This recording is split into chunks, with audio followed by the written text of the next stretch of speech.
This is Piers Morgan Uncensored, and this is the interview the entire world has been talking about. Cristiano Ronaldo, one-on-one.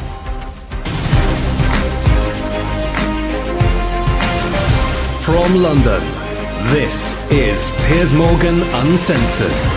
Welcome to a special edition of Piers Morgan Uncensored. Cristiano Ronaldo is a football megastar. In my opinion, the greatest player to ever grace the game. He's also one of the most famous people on the planet. He's had the toughest year of his life, on and off the pitch, facing personal tragedy and a barrage of criticism from fans, pundits, even his own coaches. Everyone else has had their say. Now, it's his turn. And Cristiano is most definitely uncensored. Cristiano, let me start just by asking you, why are you doing this interview with me?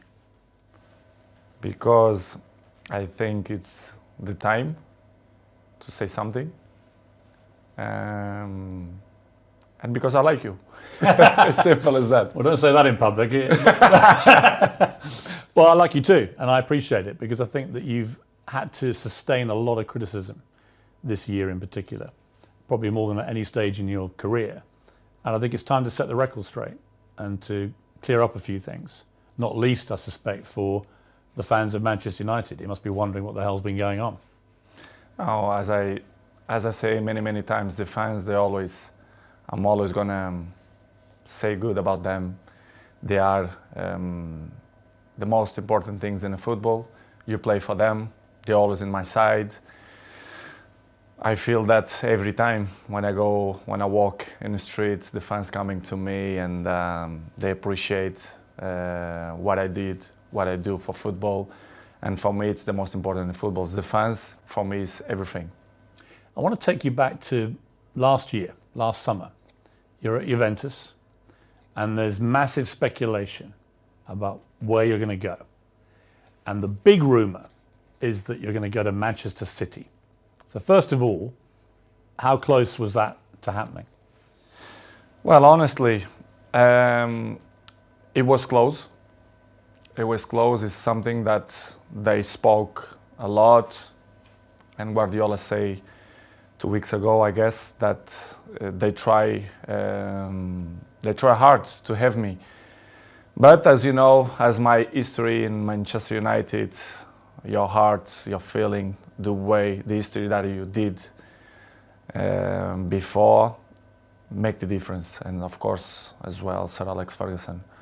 So I was surprised in the same way, but it was conscious decision because the heart speaking loud in that moment. You were a Manchester United legend. So when you say your heart led you, it's because of that, the history you had with the club and the relationship you maintained with Sir Alex, with the fans. I think it was the key. It was the difference in that moment. But I cannot be loyal if I would say that Manchester City wasn't close. But I think I did conscious decision. I don't regret in some point. And as you mentioned before, Sir Alex Ferguson was the key. Did you speak to him before you Yes, came I back? did. Yes, I did. I spoke with him, and What did he say to you to try and persuade you? he said to me that it's impossible for you to come to Manchester City. And I say, okay, boss. So I took the decisions, and I repeat I was with conscience that it was a good decision. You came back and it couldn't have started better. You played at Old Trafford. Yeah, you won 4-1 against Newcastle. You scored twice. Sir Alex was there, loving it, obviously, the return of the prodigal son. Your mother was there, the return of her own son. Your mother was crying, obviously. Obviously, yes. But what a comeback. How did that feel that day when you came off the pitch? Well, that feeling was amazing, but not only the day of the game. I felt before the week before that everything changed. The world speak about me, Cristiano, back home, back where they belong. So it was a special moment to be back to Manchester United, to perform for our fans, and of course to score 2 goals was the best welcome that I received in Old Trafford. It was a memorable day and unbelievable day too. The Viva Ronaldo chant went up. Yes, Viva Ronaldo. You like hearing that? Be back. Of course I did. Yeah. As I told you before, the fans for me, they are everything. 2 things happened, I think, within 24 hours of you re-signing for United. One, you broke the all-time record for shirt sales in 24 hours. You actually beat a guy called Messi at PSG. You must have been happy about that. Of course I do. As you know, I don't follow the records. The records follow me. So it's good. Another one in my book. And the other one was the Manchester United tweet announcing that you were rejoining the club was the most tweeted or most liked tweet, I think, in Twitter history. It's good. As I told you before, it was a good moment. Nobody expect, because things change around, in my opinion, in 72 hours, which is you plan, or they spoke, not only Manchester City but other clubs too, spoke about your name, that you will change Juventus for another club.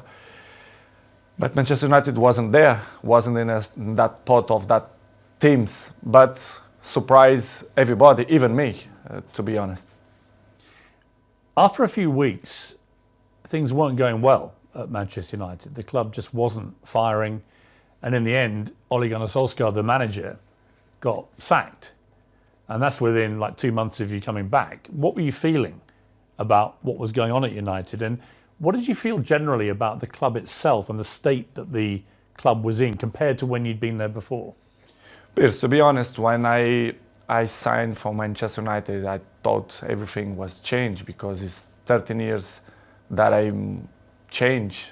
I was in Real Madrid 9 years and 3 in Juventus. And when I arrived, I thought everything will be different, you know, the technology, the infrastructures and everything. But I was surprised in a bad way, let's say in that way, because I saw everything was the same. And Manchester, it wasn't in that moment that, as you mentioned, that Ole was sacked. Michael Carrick, he assumed the job for 2 games, Villarreal and Chelsea away, and everything was so fast, but surprised me a lot. Instability in the club, everything was kind of the same that I It hadn't moved on. No, they stop on the clock, in my opinion, which is something that surprised me. I didn't expect. And slowly they start to change, even the windows, the new players, and was tough. It was tough for me because I didn't expect that. And because when you were there before, if Manchester United wanted a player under Sir Alex Ferguson, they normally got their man. Right now, it's a very different environment. After many years of failure since Sir Alex retired, United weren't getting the top players anymore. So were you surprised by that dynamic changing as well? Because you would have been used before to them, if they wanted top players, they got them. I was surprised. I thought when I signed, that they signed in that year Sancho and Varane plus me, that things will be in the way that Manchester should be. As you mentioned, well, Sir Alex Ferguson left a big gap in the club. Not only Sir Alex Ferguson, but one person that I thought make the difference, David Gill, the president, a very, very good man. And the structure around Sir Alex Ferguson was very important too.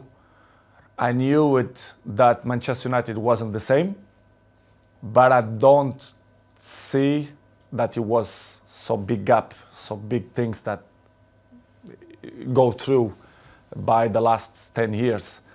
And it was the thing that surprised me more, to be honest. It was little things like even the swimming pool that the players use, the saunas, all these facilities. Nothing had changed since you'd left in 2009. Nothing changed. Surprisingly, not only the pool, the jacuzzi, even the gym. Even some points, the technology, the kitchen, the chefs, which is I appreciate, lovely persons. they stop in a time which is it surprised me a lot. I thought I will see different things, different, as I mentioned before, technology, infrastructure, but unfortunately we see many things that I'm used to see when I was 20, 21, 23, so surprised me a lot. You'd also, of course, as you said, you've been at Real Madrid and Juventus, where you saw them moving all the time to progress with technology, the latest thing, to improve performance levels. So you were able to compare what you'd experienced there with what was not happening at United. In United, the progress was zero, in my opinion. To compare with Real Madrid and even Juventus, that they follow the recent world. So the technology, especially the terms of training, nutrition, and conditions of eat properly and to recover better than before, surprised me. Manchester right now, to compare with that club, I think it's behind, in my opinion, which is something that surprised me. A club with this dimension should be in the top of the tree, in my opinion, and they are not. Unfortunately, they are not in that level, but I hope the next years they can reach to be in the top level. Up next, Ronaldo's scathing verdict on what's gone wrong at Manchester United.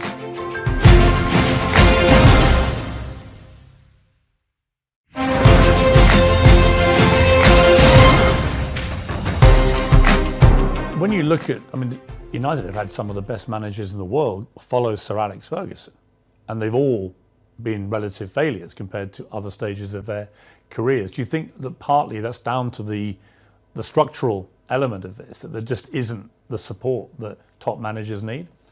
I don't know what's going on, but since the Sir Alex Ferguson left, I saw not evolution in the club. The progress was zero. For example, you have an interesting point that how the club as Manchester United, after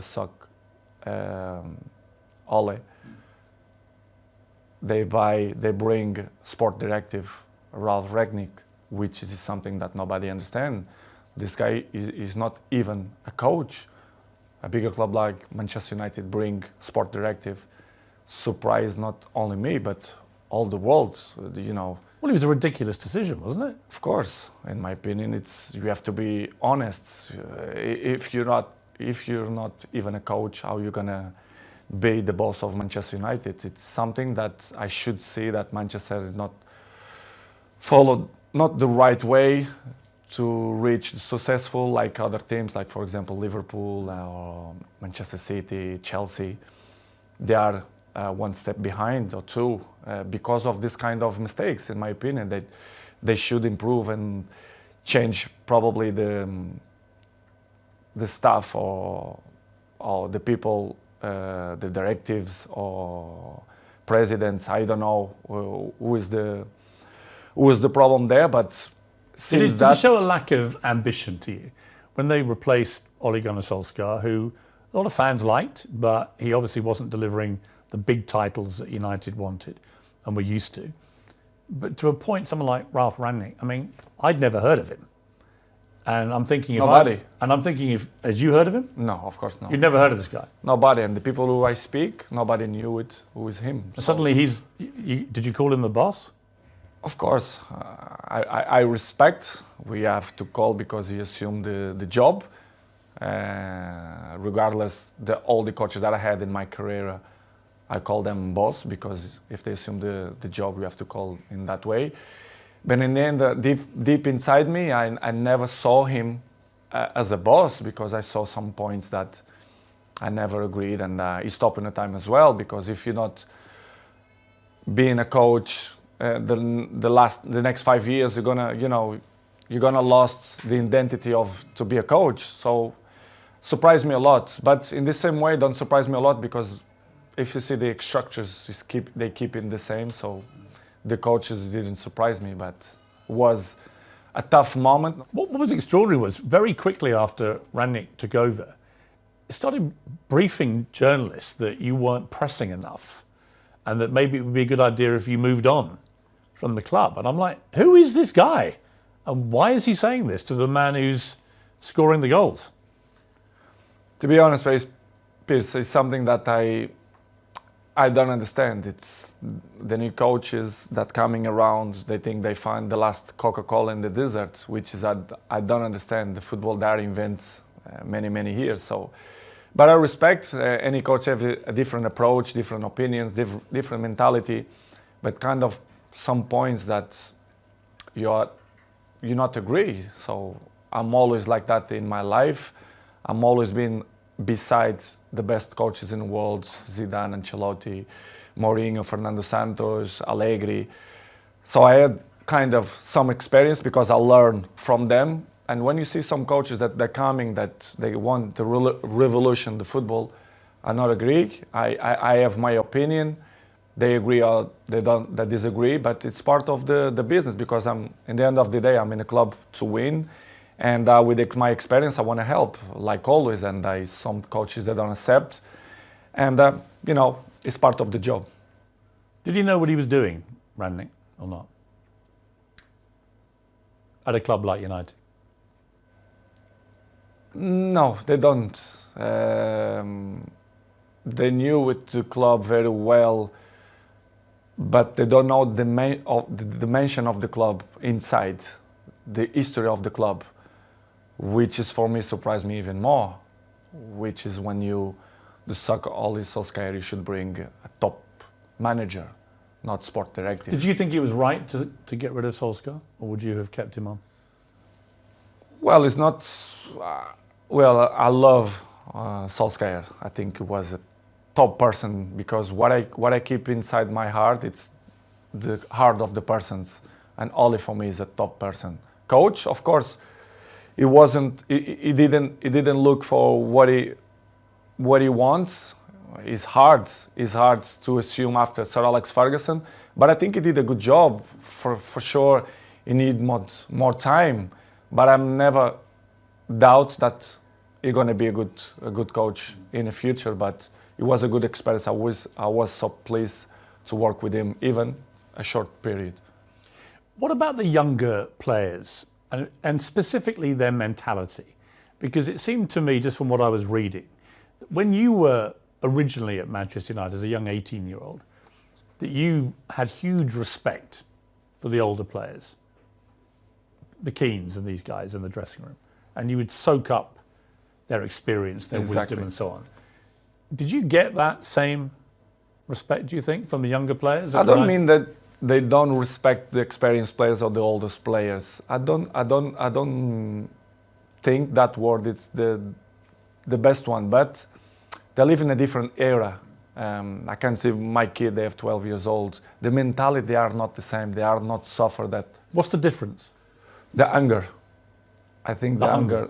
I think that they have the things more easily. Everything it's easily. They don't suffer. And I think they don't care.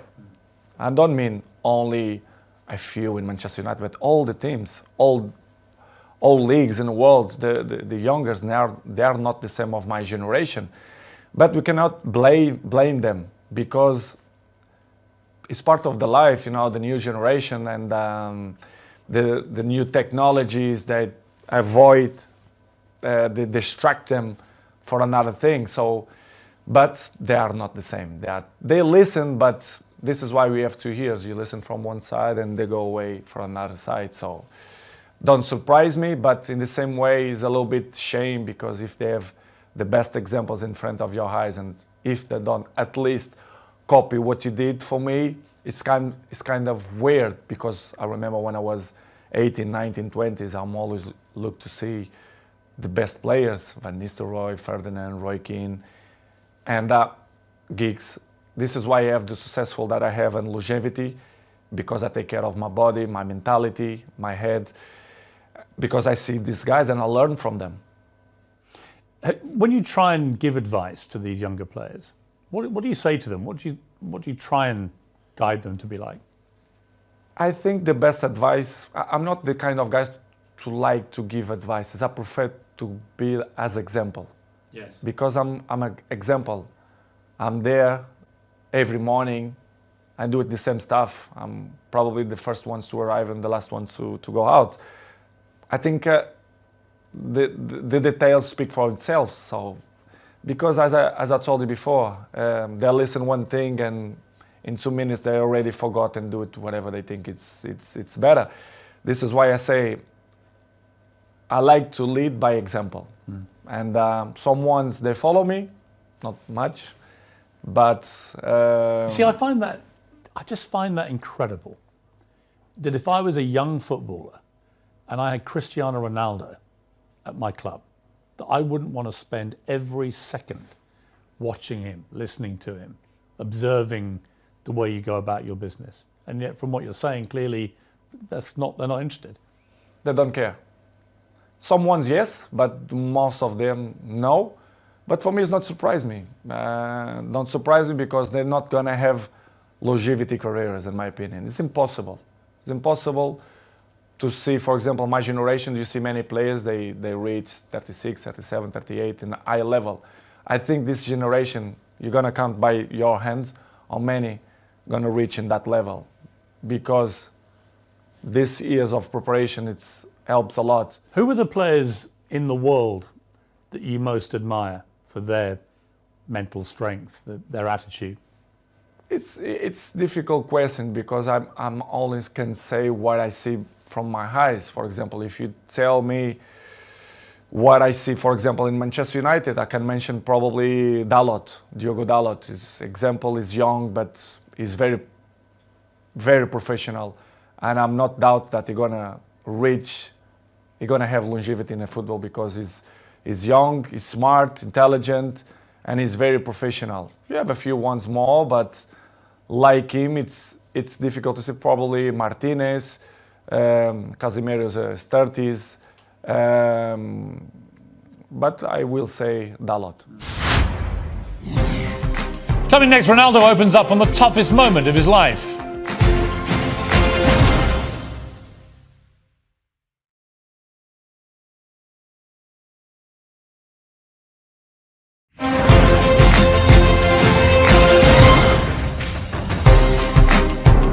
So Rangnick's come in, it's your second manager, it's not working, the results aren't great. You're still scoring goals regularly for Manchester United. You're about the only one who is.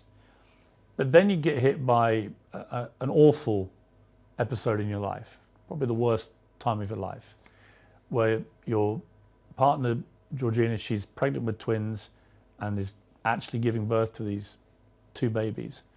And your baby son doesn't survive. And I don't think I can imagine, I have 4 kids, you have a lot of children, you can't imagine a worse thing to happen than to go a full term of a pregnancy, particularly for the poor mother in that case, but also for you. What was that like for you, that time in your life? It's probably the worst moment that I passed through my life since my father died, when you have a kid that you expect that everything will be normal and you have that problem, it's hard, as human being that I am, me and Georgina, we had quite difficult moments because we don't understand why happened to us. Was difficult, to be honest, was very, very difficult to understand what's going on in that period of our life. As you know, the football carry on. They are so fast, many competitions. The football don't stop. We have many competitions.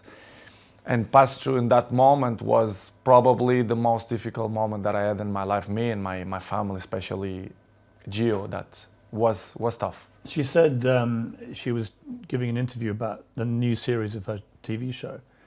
And she said in an interview, a big piece of my heart shattered. And I asked myself how I could carry on.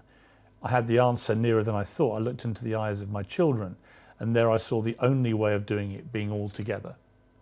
Yeah, I saw too. Yeah, this is why what we did.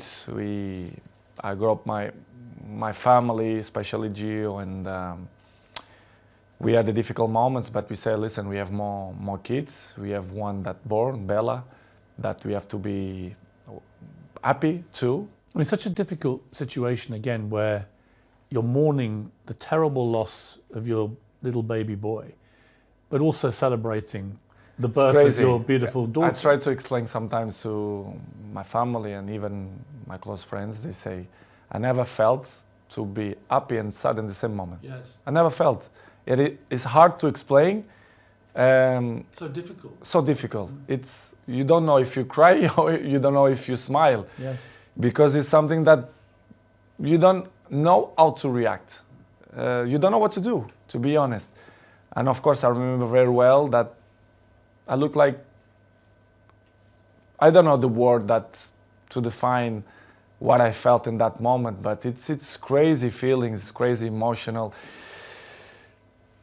But as I told you before, I have to hold that we had at least Bella, yes, which is the most important. One die and one survive, but it's difficult to explain. How did you explain it all to your other children?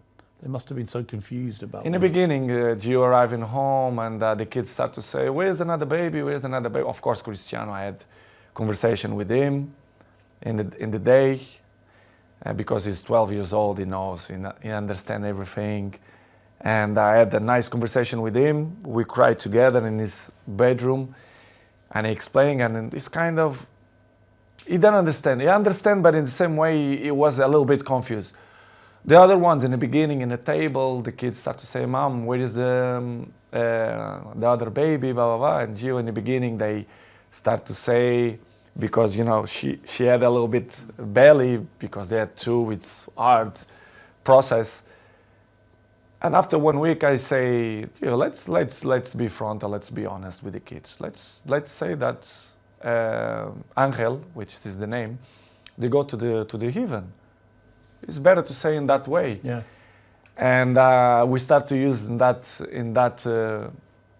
way. And the kids always understand when we had shots in the table, and they say, Daddy, I did this for Angel, and they point out for the sky, which is I say, and I like it the most, because you know it's part of the lives, and I'm not gonna lie to my kids to say the truth, which was a difficult process, but in the same way, I become more father, more friendly of them. They become more close to his daddy, especially me with Georgine as well.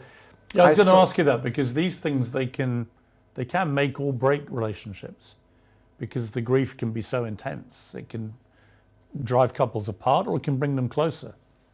In my case, it was better in that way. I become more friendly of Gio. I was of course friend, but I see more lovely for her and for my kids, and I start to see the life with a different perspective. You understand, which is coming the point of, if you're gonna ask me for sure, the pre-season moments. Yes. For example, why I didn't go to the pre-season. Yes, I'm going to come to that. Yeah. But it was just to finish in that chapter was the most difficult moment. The last since my dad died, it was this moment that I passed through the last 6 months. Do you feel your son is with you in spirit? Do you feel For that? sure, for sure. His ashes is with me, like my daddy. They are here in Really? my house. Yes. It's something that I want to hold for the rest of my life. I'm not thrown to the ocean or to the sea. I keep with me. They are next to my daddy. I didn't know if you check. I have a small church down, and you do? Yes, I do. Like a little chapel? Yes, Huh? chapel, and I keep my daddy and my son. Do you talk to them? Yes, I do. I talk with them every time, and that they are in my side. They help me to be a better man, to be a better person, to be a better father. And it's something that I'm really, really proud that the message that they send me, especially my son. Amazing. You had an extraordinary reaction from football fans, obviously from Manchester United, but I think you must have been just so surprised by the outpouring of not just support, but Liverpool fans sang on the 7th minute of their next game, "You'll never walk alone." The Kop, the great infamous enemy of Manchester United. What did you feel when you heard that? I never ever expect that. Never. I had the opportunity now to say, all English community, thank you a lot for that kind of that they had with me. Not only Liverpool, but all England. I felt. I was at Arsenal when you played, and on the 7th minute, the whole crowd. I received a letter from the Queen family as well. Really? Yes, I do. Which is From the Queen herself? Or? Yeah, family. Yeah. And surprised me a lot. Offering their condolences? Yes. Wow. Unbelievable. This is why I say I respect a lot the English community, English people, because they've been very kind with me, and in that difficult moment on my life was spectacular. The way they treat me and my family in that difficult moments. I should say straight to the crowd and thank you to the old English community that helped me in that moment. When the Queen sadly died in September, you posted a very nice tribute to her. Was part of the reason because of what they had been like with you? Of course, they've been so kind of with me, and this is why I did what I did. But it was unbelievable moment. I'm never ever gonna forget that moment. You have a little girl, Bella. She's 6 months old now. Must be a great joy amid all that terrible sadness. Unbelievable. It was another member in the family. They are the shine of the house, and we are so proud. Me, Georgina, and all my kids. They are very, very proud for them. They are spectacular. A beautiful girl, and we are so happy. We are so happy. We are happy fathers. You're going to have more? I'm not thinking now to thinking more kids. I think we done, but we never know. The future only God knows. But right now we want to have a break, to enjoy these ones, because they are little. Bella 6 and the rest they are 5, and Cristiano 12. We want to enjoy a little bit of these ones. Let's see the future. It's very difficult to play top level football at the best of times. It's a hard business in full public glare of millions of people watching. To have to go back and play after this must have been incredibly hard for you, even with your mental strength. How did you find that? Difficult, very difficult to play after that. But as I always have good support from my family, and Georgina told me, go to play, go enjoy, to do what you like to do. We're gonna help for you to forget a little bit the situation.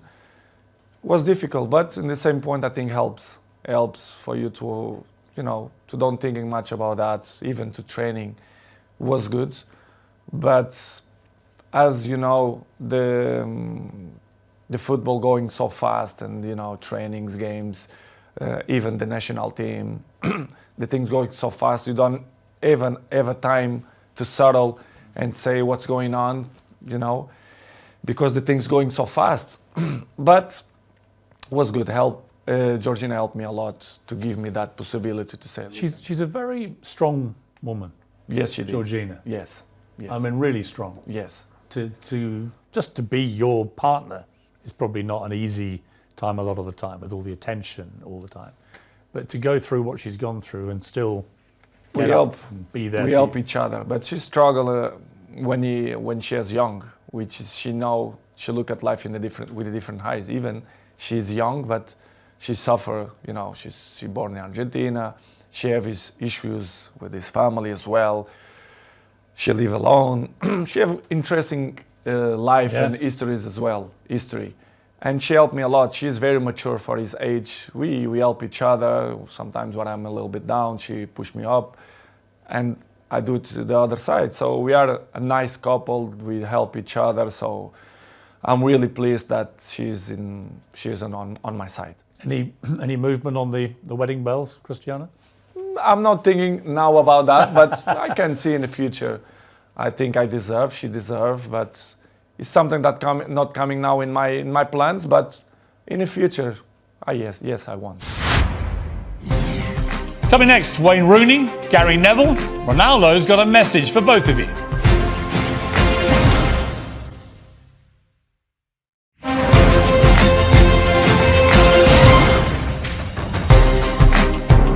Four days after this terrible time in your life, United get a new manager, Erik ten Hag. Did you know much about him? A little bit through Ajax, the job that he did for Ajax. You end the season with 24 goals for Manchester United, including 18 in the Premier League, 6 in the Champions League. You were second in the Golden Boot for the English football. I mean, by any normal yardstick, that's an incredible performance. And yet you were still getting criticised. It was almost like, well, it's got to be your fault, even though you scored all the goals. Were you as bemused as I was that you were becoming the focal point for the criticism? I think it's easy to point out when you want to cover other things, to point out Cristiano Ronaldo. It's easy. Everyone know that press, they wanna put me in the first page because they know they will sell more, the dressing will be different. And I'm used to live like that because, I was 37, I know and I learn many things. When you are in the down of the wave, when you are in the top of the wave, you don't realize and you don't see things that you don't see before, which is I appreciate. To have bad moments, to see which people is in your side, who criticize you more, because they're looking for that. They don't like to see successful people. The people only try to bring negativism. And I felt the last 4 or 5 months that not only for me, but even for my family as well, for Georgina, especially around the world, the press criticize me even more. Sometimes I don't understand why. Even Portuguese press that they criticize me a lot. I don't understand, but I still believe that the jealousy is part of that. They want to cover many things that helps to shine other things. But listen, Piers, I know I'm 21 years in the top of the game, so I know how it takes. So for me, it's not a problem. It's hard when you are a little bit down to listen to this criticism. Do you read it all? Do you read newspapers? Do you read social media? A good thing that I have, I don't like to read because I know 90% of the times they lie. They are garbage. The press, they are garbage. Not all of them, but most of them. They don't say the truth. And they lie. They constant lie and they constant attack me and my family. They're always negativism against my family. Why I'm gonna read? Because I know they try to make me feel bad, me and my family, which is something hard to deal.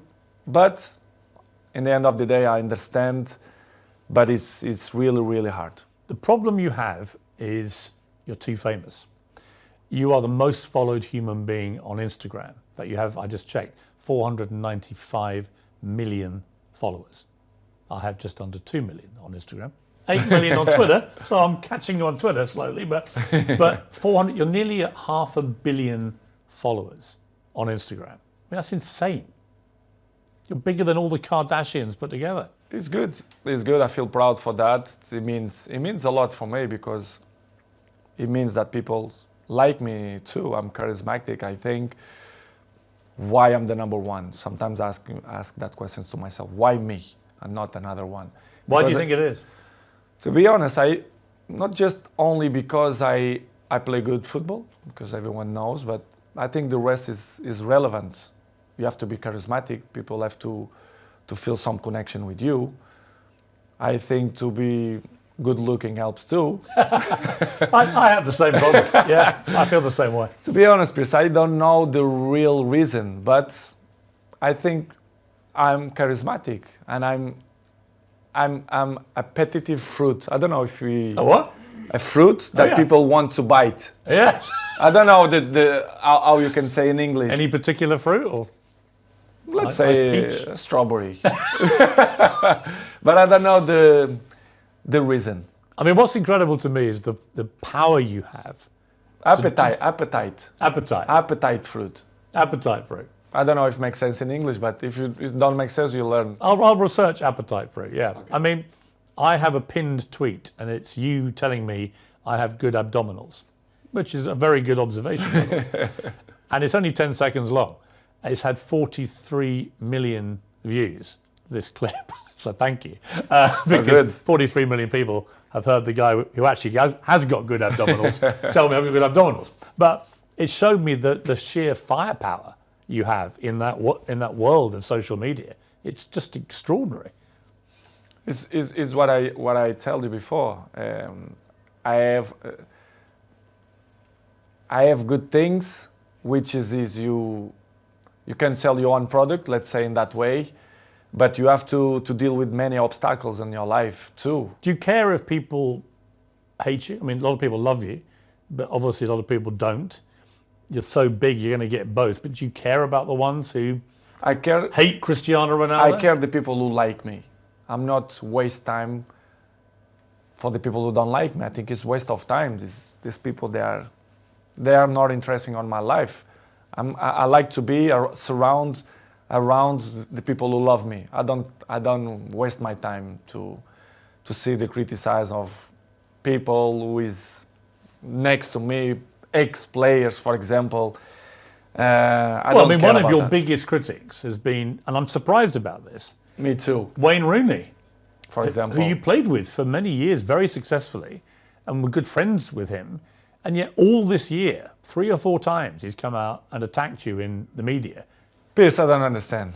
You should ask this question to him, but I don't know. I don't know why he criticized me so bad, or I don't believe that he's jealous of me. He says your behaviour is unacceptable. United should sell you. Blah blah blah blah blah. I mean, it's Wayne Rooney. It surprised me. It was 1 year ago or 6 months ago here in my house. He pick up his kids here and invite Cristiano to go to his house to play football. I really don't understand people like that, or if they wanna be in the cover of the paper, of the news, or they want a new jobs or whatever. Is it jealousy as well, perhaps, that you're still playing and still in the Man United? Probably, because he finished his career with 30s, so I'm still playing high level. I'm not gonna say that I'm looking better than him, which is true, but that is inarguable. I mean, there's no contest. It's hard to listen that kind of criticize and negative about people who play with you. For example, Gary Neville as well. Yeah, I mean, Gary Neville, you blanked him the other day on the pitch, and he looked quite upset, actually, because he obviously likes being your friend, but he's been pretty critical of you as well. People can have his own opinion, but they don't really know what's going on, for example, inside the training ground and Carrington area, or even my life. They should listen not only one point of view, they have to listen my point of view as well, because it's easy to criticize, but if you don't know the old story, it's easy, But it's, Piers, as I say before, it's part of... Are they still friends of yours, or do you have a line where... They are not my friends. They are colleagues. We play together. They're not coming. We not have a dinner together, for example. But as I told you, Piers, before, it's part of my journey. They keep criticize me, negativism every time. So I continue my trip, and I have to catch up the people who like me. Some of your ex-colleagues have been incredibly supportive. Rio Ferdinand has always got your back. Roy Keane always has your back. Whatever happens, he's always supported you and has continued to do so. Does that mean a lot to you? It means a lot, because I was in the dressing room with them. They are part of my journey in football as well. As I mentioned many times, Roy Keane for me was my best captain ever. Rio Ferdinand helped me a lot. He was my neighbor, I was his neighbor. So very, very good guys. Not just because they speak good about me, but they was there in the dressing room. They are football players. They know how players thinking and the behaves, etc. And to listen ex colleagues or teammates to criticize you and they only see one point of view. Do you feel a bit betrayed when they do that? Because you played together. It's easy to criticize. I don't know if they have a job in television that they must criticize to be more famous. I really don't understand. Do you think they use your name a bit to get attention? I think they take advantage of that because they are not stupid.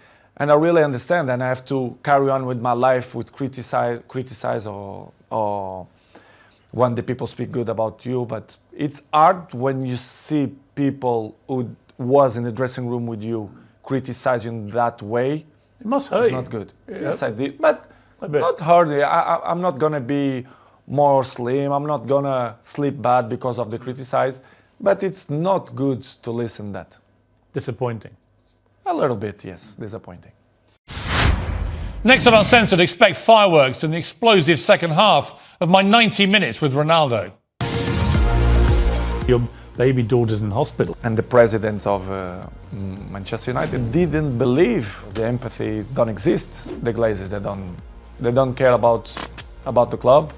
What would your message be to Manchester United fans? The fans, for me, will be always in my heart. He was deliberately provoking you.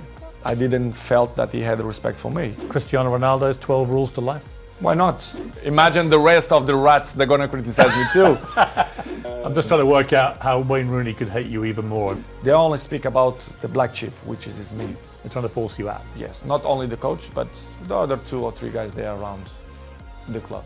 Yes, I feel betrayed. If you don't have respect for me, I'm never gonna have respect for you. Do you think England have a chance? I have a chance beside Portugal, in my opinion. That's it, you retire, right? Yeah, I retired. 100%.